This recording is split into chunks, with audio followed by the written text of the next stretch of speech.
ওয়ালাইকুম রহমতুল্লাহ। প্রিয় চাকরি প্রত্যাশী বন্ধুরা, আজকে আলোচনা করব যে জেলা প্রশাসকের কার্যালয় চট্টগ্রাম স্থানীয় সরকার শাখায় ইউনিয়ন পরিষদের প্রশাসনিক কর্মকর্তা পদে যে নিয়োগ বিজ্ঞপ্তিটা প্রকাশ করেছে সেই নিয়োগ বিজ্ঞপ্তির বিষয়ে বিস্তারিত আলোচনা করব এই ভিডিওতে।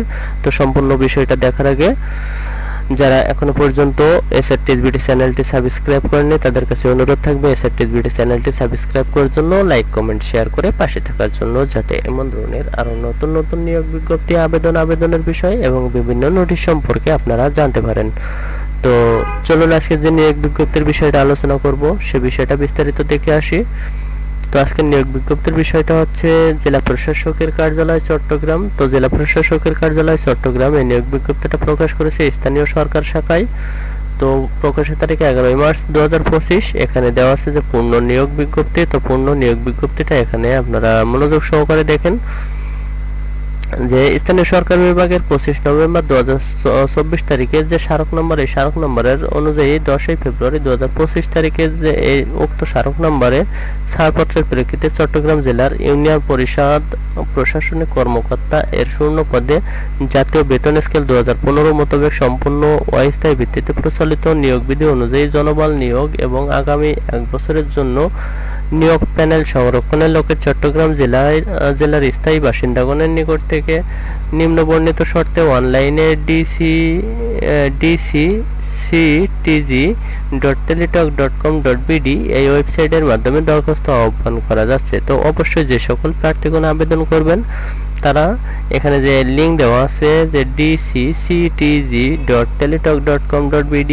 এই লিঙ্কে প্রবেশ করে অনলাইনের মাধ্যমে আবেদন ফর্ম পূরণ করবেন। তো এখানে পদের নাম দেওয়া আছে যে ইউনিয়ন পরিষদ প্রশাসনিক কর্মকর্তা, এখানে লোক নিয়োগ করবে 19 জন। তো এই যে 19 জন লোক এখানে ইউনিয়ন পরিষদ প্রশাসনিক কর্মকর্তা পদে নিয়োগ করবে। যে বেতন গ্রেড সেটা হচ্ছে 14তম গ্রেড এবং বেতন স্কেল 10,200 টাকা থেকে 24,680 টাকা। তৎসহ বিধি মোতাবেক অন্যান্য ভাতাদি ইউনিয়ন পরিষদ কর্তৃক 25% এবং সরকার কর্তৃক 75% বেতন প্রাপ্য হবেন। শিক্ষাগত যোগ্যতা যেটা প্রয়োজন এই নিয়োগে আবেদনের জন্য সেটা এখানে দেওয়া আছে যে কোনো স্বীকৃত বিশ্ববিদ্যালয়তে অনন্য দ্বিতীয় বিভাগ অথবা সমমানের সিজিপিএতে স্নাতক বা সমমানের ডিগ্রি। তো আবেদন ফর্ম পূরণে যে সকল শর্তাবলী সেই সকল শর্তাবলীগুলো এখানে দেওয়া আছে। যে সকল প্রার্থীগণ আবেদন করবেন তারা অবশ্যই এই শর্তাবলীগুলো মেনে তারপরে আপনাদের আবেদন করতে হবে। তো এই শর্তাবলীগুলোর এখানে দেখেন যে আপনারা যে কত তারিখে আবেদন করবেন সে বিষয়টা এখানে দেওয়া আছে যে 16 নম্বর কর্মীকে যে অনলাইনে আবেদন পত্র পূরণ সংক্রান্ত নিয়মাবলী ও শর্তাবলী। তো এখানে ক নাম্বার দেওয়া আছে যে পরীক্ষায় অংশগ্রহণে ইচ্ছুক প্রার্থীগণ dcctg.teletalk.com.bd এই ওয়েবসাইটে প্রবেশ করে নির্ধারিত আবেদন ফর্ম পূরণ ও দাখিল করতে পারবেন। আবেদনের সময়সীমা নিম্নরূপ। তো আবেদনের সময়সীমা কত তারিখে শুরু সে বিষয়টা এখানে দেওয়া আছে যে 17 মার্চ 2025 তারিখ সকাল 10টা থেকে আবেদন শুরু এবং আবেদনের যে শেষ তারিখ সেই শেষ তারিখটা এখানে দেওয়া আছে যে 16 এপ্রিল 2025 তারিখ বিকাল 5টা। তো 17 মার্চ থেকে আবেদনটা শুরু হয়েছে এবং আগামী 16 এপ্রিল 2025 তারিখ বিকাল 5টা পর্যন্ত চলমান থাকবে। তো যে সকল প্রার্থীরা আবেদন করবেন তারা আগামী 16 এপ্রিল 2025 তারিখ বিকাল 5টা এই সময়ের ভিতরে আবেদন সাবমিট করবেন। তো আবেদন সাবমিট করার পরে আপনাদের যে আবেদন করতে কত টাকা খরচ হবে তো সে বিষয়টা এখানে দেওয়া আছে যে আপনাদের আবেদনের জন্য খরচ হবে এখানে 100 টাকা এবং টেলিটক সার্ভিস ফি 12 টাকা। সর্বমোট আপনাদের আবেদন খরচ হবে 112 টাকা। তো যারা যে সকল প্রার্থীগণ আবেদন করবেন আবেদনের জন্য আপনাদের পরীক্ষার ফি বাবদ এখানে সর্বমোট 112 টাকা আবেদন খরচ হবে।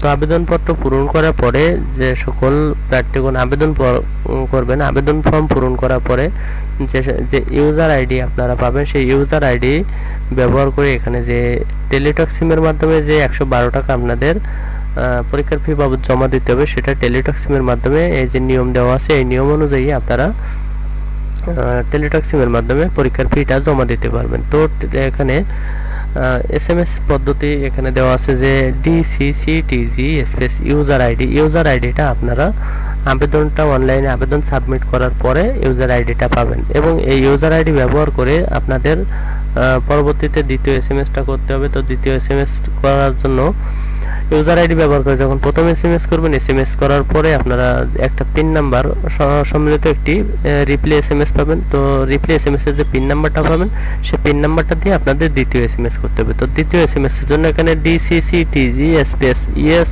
স্পেস যে পিন নাম্বারটা আপনারা রিপ্লে এসএমএস এ পাবেন, সেই রিপ্লে এসএমএস এর পিন নাম্বারটা এখানে লিখে অবশ্যই 16322 নাম্বারে এখানে সেন্ড করতে হবে। তো দুইটি এসএমএসই আপনাদের 16322 নাম্বারে সেন্ড করতে হবে।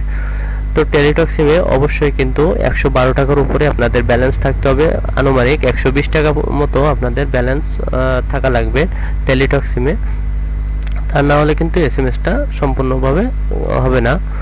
তো এই ছিল আজকের আলোচনার বিষয়, যে চট্টগ্রামের যে জেলা প্রশাসকের কার্যালয় স্থানীয় সরকার প্রকৌশল বিভাগের যে ইউনিয়ন পরিষদ প্রশাসনিক কর্মকর্তা পদে যে 19 জন লোক নিয়োগ করবে, সেই 19 জন লোক নিয়োগের যে নিয়োগ বিজ্ঞপ্তি, সে বিষয়টা তো আশা করি সবাই বুঝতে পেরেছেন। যদি বুঝতে সমস্যা হয় তাহলে ভিডিওটি রিপ্লে করে দেখবেন, সম্পূর্ণ ভিডিওটা মনোযোগ সহকারে দেখবেন, তাহলে সম্পূর্ণ বিষয়টা বুঝতে পারবেন।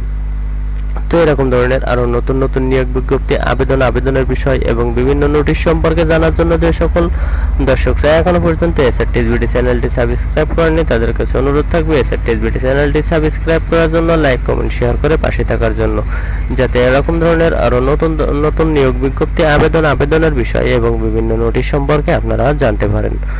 তো সবাই ভালো থাকবেন, সুস্থ থাকবেন। ধন্যবাদ সকলকে। আসসালামু আলাইকুম।